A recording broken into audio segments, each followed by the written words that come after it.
નમસ્કાર દર્શક મિત્રો, તો લોકસત્તા શોમાં આપનું સ્વાગત છે। મહારાષ્ટ્રમાં વિધાનસભા ચૂંટણીનું એલાન ભલે ન થયું હોય, પણ બધી રાજનીતિક પાર્ટીઓ ચૂંટણીના સુબેગમાં આવી ગઈ છે। પીએમ મોદી અને વિપક્ષના નેતા રાહુલ ગાંધી બંને મોટા નેતા આજે મહારાષ્ટ્રમાં હતા।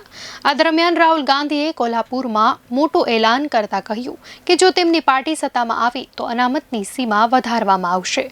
અનામતમાં હાલ 50%ની લિમિટ છે।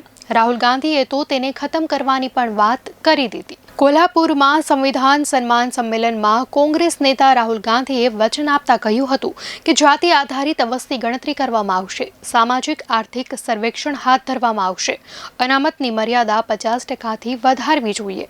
અગાઉ શરદ પવારે પણ સાંગલીમાં આ જ વાત કહી હતી। આનાથી સ્પષ્ટ છે કે મહારાષ્ટ્ર વિધાનસભા ચૂંટણીમાં વિપક્ષ અનામતને મહત્વનો મુદ્દો બનાવવા જઈ રહ્યું છે।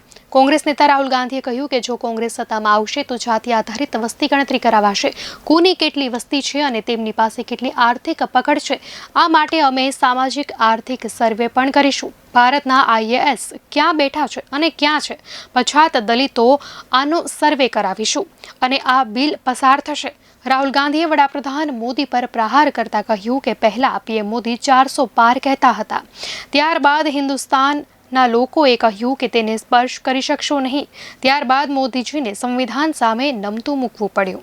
સંવિધાનની રક્ષા કરવાની બે રીત છે, જાતિ આધારિત ગણતરી અને 50% અનામતની દિવાલ તોડવી। મહારાષ્ટ્રમાં મરાઠા આરક્ષણનો મુદ્દો ખૂબ જ મહત્વપૂર્ણ છે અને કોંગ્રેસ તેનો ફાયદો ઉઠાવવા માંગે છે। ત્યારે દર્શક મિત્રો, આ અંગે આપની શું પ્રતિક્રિયા છે, ચોક્કસથી જણાવશો।